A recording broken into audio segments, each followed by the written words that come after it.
Hi అండి. అందరికీ good morning. ఎలా ఉన్నారు? బాగున్నారా? నేను కూడా బాగానే ఉన్నానండి. ఇప్పుడు టైం ఎంత అయిందో తెలుసా? 6 అయిందండి. మా ఇంటి దగ్గర వాళ్ళైతే అందరూ 5కి 5:30కే నిద్ర లేచి చక్కగా ఇంటి ముందు ఊడ్చుకొని నీళ్లు చల్లుకొని ముగ్గు పెట్టేసుకుంటారండి. నేనైతే మాత్రం 6 కానీ నిద్ర లేవను. రోజు అయితే నైటే ఊడ్చి నీళ్లు చల్లి ముగ్గేస్తానండి. ముగ్గు అయితే వేయనులే, ముగ్గు ఉదయం నిద్ర లేచిన తర్వాత వేస్తాను. ఇప్పుడు వర్షాలు పడుతున్నాయి కదా, ముగ్గేసి పడుకున్నా కూడా ముగ్గంతా పోయిద్దిలే అని ఇప్పుడు నైట్ అయితే వేయట్లేదండి. ఉదయం నిద్ర లేచిన తర్వాత వేసేదాన్ని. రాత్రి అయితే అందరము ఆ అరుగుల మీద కూర్చొని ముచ్చట్లు చెప్పుకుంటా ఉన్నామండి. అలా ముచ్చట్లు చెప్పుకుంటా టైం ఎంత అయిందో తెలుసా? 10:30 అయిందండి. 10:30 దాకా అందరం అలాగే కూర్చొని ముచ్చట్లు చెప్పుకుంటా ఉన్నాము. ఇంకా అప్పుడు ఈ గచ్చంతా ఊడ్చి కడిగి ముగ్గులేయాలంటే ఇంకా చాలా లేట్ అయిద్దిలే అని ఇంకా నైట్ మాత్రం ఆ పని చేయలేదండి. 10:30 అయింది. అప్పటికే బాగా నిద్ర వచ్చేసింది. ఇంక ఇప్పుడేం చేస్తాంలే అని నైట్ ఇంక అంతే పడుకొని ఉదయం చేయాలంటేనేమో నాకు కష్టం అండి. 6 కాంతి నేను నిద్ర లేవను. త్వరగా నిద్ర లేవాలంటే నాకేంటో బద్ధకంగా అనిపించిద్దండి. ఏదన్నా ఇంట్లో ఎక్స్ట్రా పనులున్నప్పుడు, పిల్లలకి స్కూల్ ఉన్నప్పుడు, పొలం పనులున్నప్పుడు అలా అయితే ఒక అరగంట ముందు లేస్తా కానీ నార్మల్గా ఏ పనులు లేనప్పుడు త్వరగా నిద్ర లేవాలంటే మాత్రం నాకు చాలా కష్టంగా ఉండిద్ది. గచ్చు మొత్తం ఊడ్చేసానండి. ఇంక దీన్ని వాటర్ పోసి కడిగేయాలి. ఉదయం పూట కడిగామనుకోండి పిల్లలు నిద్ర లేచిన తర్వాత తొక్కుతా ఉంటారు, మురికడుగులు పడతా ఉంటాయి. అబ్బా! ఉదయం పూట చల్లి ముగ్గులేయాలంటే మాత్రం నాకు భలే విసుగండి. నేను వీలైనంత వరకు నైటే ఊడ్చి ముగ్గులేసుకుంటాను. కాకపోతే ఉదయం వేస్తేనే చాలా మంచిదంటారు. సూర్యోదయం లోపే ముగ్గు వేసుకుంటే చాలా మంచిదంటారు. నైట్ వేయకూడదు, పాచి ముగ్గు కింద వచ్చిద్దంటారు కానీ ఎక్కడ పనులు త్వరగా అయిపోతాయిలే, త్వరగా నిద్ర లేచే పని ఉండదులే అని చెప్పేసి నైటే ఊడవటాలు కడగటాలు బాగా అలవాటైపోయింది మాకైతే. ఇవాళ అదిగాక కొంచెం లైట్‌గా జలుబు చేసిందండి. వాయిస్ కూడా చూడండి వేరే రకంగా ఉంది. ఇంక జలుబు చేయటం వల్ల కొంచెం నీరసంగా, బద్ధకంగా, మత్తుగా, మగతగా ఉంది. నిద్రొస్తుంది. ఎక్కువ నిద్రపోదాం అనిపిస్తుంది. ఇవాళైతే నిద్ర లేచేటప్పటికి అసలు ఎంత కష్టం అంటే అంత కష్టం అనిపించిందండి. నిద్ర వస్తా ఉంది. బయట ఊడవలేదే, ముగ్గేయలేదే, ఎండొస్తుందని ఇదొక టెన్షన్‌గా ఉంది. రోజు చక్కగా నైటే ఊడ్చి కడిగి ముగ్గులేసుకునేదాన్ని. ఈరోజే చూడండి అసలు ముగ్గులేసుకోలేదు. కాసేపు పడుకుందామంటేనేమో బయట ఇదొక టెన్షను. ఎండొచ్చేస్తుంది, ముగ్గేయలేదు, అందరూ ముగ్గేసుకున్నారని ఇదొక టెన్షను. ఇప్పుడు అందరికి పొలం పనులు లేవు గదండీ! ఇంటి దగ్గరే ఉంటున్నారు గదా! మధ్యాహ్నం సమయంలో కాసేపు పడుకొని నిద్రలు పోతా ఉంటారు. ఇంక సాయంత్రం పూటేమో 10 అయినా, 11 అయినా కొంతమందైతే 12 దాకా గూడా కూర్చొని అంతే కబుర్లు చెప్పుకుంటా ఉంటారండి. ఇంక పొలం పనులున్న టైంలో కుదరదు గదా! పొలాలెళ్ళి పనులు చేసొచ్చేటప్పటికి అలసిపోతారు. ఇంకా కూర్చొని కబుర్లు చెప్పుకునే టైం ఉండదు గదా! ఈ ఎండ్లాకాలమే గదా! ఇంక అందుకని సరదాగా అందరూ కూర్చొని కబుర్లు చెప్పుకుంటా ఉంటారు. ఏదో కొన్ని వాటర్ పోసేసి గచ్చు కడిగేశానండి. ఒక బకెట్ నీళ్ళతో కడిగేశాను. రోజు అయితే 2 బకెట్లు నీళ్లు పోసి కడిగేసేదాన్ని. ఇంకా ఇప్పటికే ఎండబడింది గదా! ఇంక ఇదంతా కడుగుతా, రుద్దుతా ఉంటే చాలా లేట్ అయిద్దిలని ఏదో లైట్‌గా ఒక బకెట్ నీళ్లు జల్లేసి, కడిగేసి ఇంక ఇదిగోండి కొంచెం ఆరిన తర్వాత ముగ్గేస్తున్నాను. కడిగిన వెంటనే ముగ్గేసుకోవటానికి ఉండదు గదండీ! ఆరాల. లేదనుకోండి ఒక కర్ర తీసుకొని బండ్లు తుడిచే కర్ర అలాంటిది ఒకటి తీసుకొని తుడుచుకుంటా ఉండాల. కొంచెం లైట్‌గా ఆరిన తర్వాత ఇదిగోండి ఇంక సింపుల్‌గా ఏదో చిన్న ముగ్గేసేసాను. ఈ పనంతా చేసేటప్పటికి టైమేమి ఎక్కువ పట్టదండి. ఎక్కువ పట్టదులే గానీ ఉదయం పూట మనకి అబ్బా! బయట ముగ్గులేసుకోలేదే, ఇంకా నిద్ర లేగవలేదని ఇదొక టెన్షను. ఇంక అలా పీకుతా ఉంటది మనకి. ప్రశాంతంగా పడుకోలేం. ప్రశాంతంగా నిద్ర పట్టదు.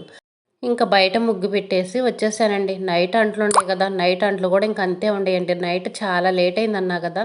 ఇంకా అన్నం, కూర మిగిలితే అవన్నీ అక్కడే పెట్టేశాను. రసం గూడా అప్పుడే పెట్టానులెండి. నైటే పెట్టాను. రాత్రి 7 గంటలప్పుడో ఏమో పెట్టాను. ఇంక రసం వాసన రావుగా అని ఫ్రిడ్జ్‌లో పెట్టకుండా అంతే వదిలేశాను. అప్పటికే బాగా నిద్రొచ్చేసింది నాకు. ఇవన్నీ సర్దుకునే టైం లేదు. అదిగాక జలుబు చేసిందన్నాను గదా! జలుబు చేస్తే ఇంక మత్తుగా, మగతగా నిద్రొచ్చినట్టుగా ఉండిద్ది. ఇంక ఇవన్నీ సర్దే ఓపిక లేక ఇవన్నీ గ్యాస్ గట్టి మీదే వదిలేసి ఇంక అంతే నిద్రపోయాను. నైట్ కొంచెం అన్నం మిగిలింది, కొంచెం రసం మిగిలినాయండి. ఇంక ఇవి గిన్నెలో తీసి సర్దేస్తున్నాను. అవి కడిగేయొచ్చులే అని. ఈరోజు కూడా టిఫిన్ చపాతీలు చేద్దాంలే అని పిండైతే ఏమీ నానేయలేదు. ఇప్పుడు చపాతీలు చేయాలంటే మాత్రం భయమేస్తుంది. కూర చెయ్యాలి, అబ్బో! పిండి కలిపి, రుద్ది అవన్నీ చేయాలంటే చాలా కష్టమైద్ది. అదిగాక ఈరోజు మా అమ్మాయి హాస్టల్‌కెళ్తుందండి. ఎగ్జామ్స్ ఉన్నాయి తనకి. అందుకని ఆ హాస్టల్కి వెళ్తుంది. బెటర్మెంట్ రాపిస్తున్నాం అన్నాం కదా, ఈరోజే హాస్టల్కి వెళ్తుంది. ఇంకా చపాతీలు ఇవన్నీ చేసి రుద్ది కాల్చే టైం లేదులే, వేరే ఏదో ఒక టిఫిన్ చేద్దాం అనుకుంటున్నాను. అన్నం మిగిలింది కదా, ఇంకా మేము అన్నం తిరగమాత వేసుకొని పిల్లలకి నూడిల్స్ చేద్దాం అనుకుంటున్నాను. ఎలా ఉండిద్దో చూడాలి. ఇప్పుడైతే ప్రస్తుతానికి నాకు పని చేయాలన్నా, నేను కొంచెం ఓపికగా హుషారుగా ఉండాలన్నా కానీ కొంచెం హాట్ వాటర్ తాగాలి. ఆ హాట్ వాటర్ తాగితేనే నాకు ఈ నిద్ర మొత్తంతా పోయి, జలుబు చేసింది కదండి, బాగా మత్తుగా మగతగా నిద్ర వచ్చేస్తుంది. ఆ మొత్తంతా పోయి నేను పని చేసుకొని యాక్టివ్గా ఉండాలంటే మాత్రం హాట్ వాటర్ తాగాల్సిందే. ఇదిగోండి వాటర్ వేడి చేసుకుంటున్నాను. ఒక్క 5 నిమిషాలు ఇలా ప్రశాంతంగా కూర్చొని హాట్ వాటర్ తాగామంటే మాత్రం అసలు హుషారుగా హ్యాపీగా ఉండిద్దండి. పని చేసుకుంటా అటు ఇటు తిరుగుతా హడావుడిగా మాత్రం వాటర్ తాగకూడదు. వాటర్ తాగేటప్పుడు మాత్రం మనం ప్రశాంతంగా ఇలా కూర్చోవాలి. లేదనుకోండి పొట్టలో తిప్పినట్టు వాంతి వచ్చినట్టు ఏదోలా ఉండిద్ది. నా వీడియోలు చూస్తున్న వాళ్ళు, నా వీడియోలు కొంచెం నచ్చుతున్నాయి అనుకున్న వాళ్ళు మాత్రం తప్పనిసరిగా వాటర్ తాగండి.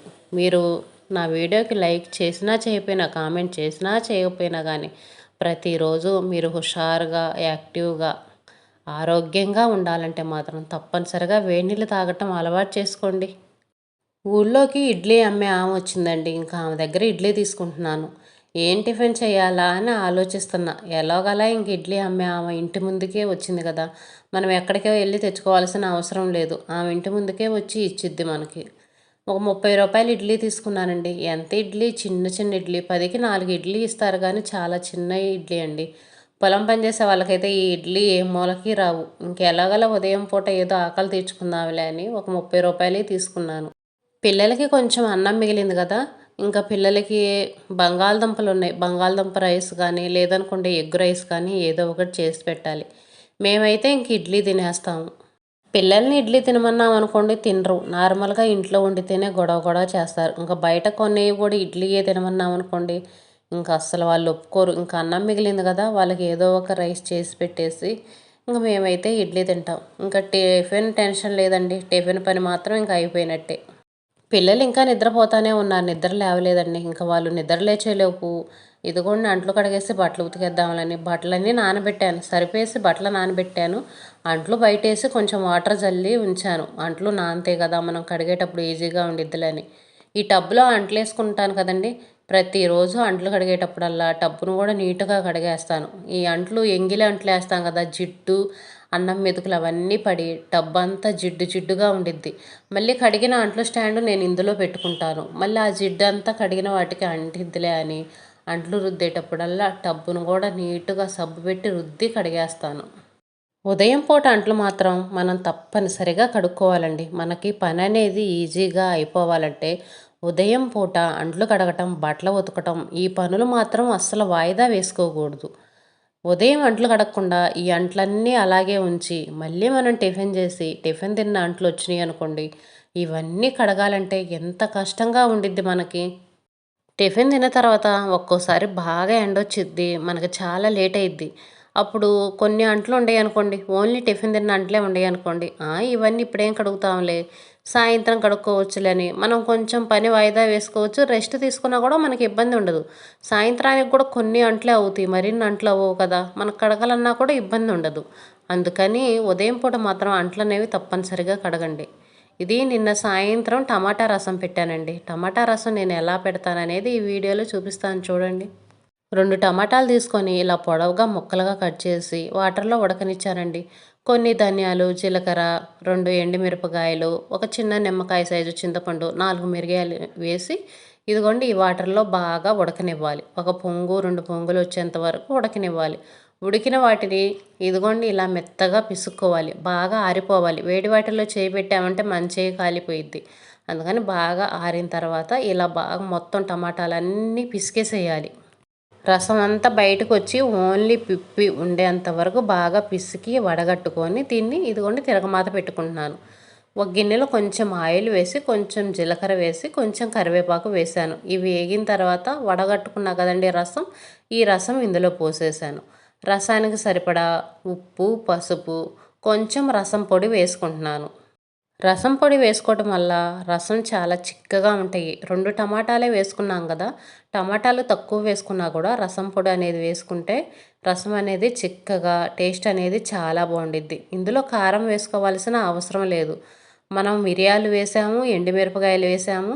రసం పొడిలో కూడా కొంచెం ఘాటనేది ఉండిద్ది. అందుకని కారం వేసుకోవాల్సిన అవసరం లేదు. ఈ కారం అయితే మనకు సరిపోయిద్ది. టమాటా రసం చాలా రకాలుగా పెట్టుకోవచ్చండి. నేనైతే ఎప్పుడు పచ్చి వాటిని మిక్సీకేసి కొంచెం వేయించి అందులో వెల్లుల్లి పేస్ట్, ధనియాల పొడి వేసి అలా ఒక రకంగా రసం పెడతాను. ఈ రసం ఒక పొంగు వచ్చేంత వరకు ఉడకనిస్తే సరిపోయిద్దండి. ఇందులో కొంచెం కొత్తిమీర వేసుకుంటే కూడా టేస్ట్ చాలా బావుండిద్ది.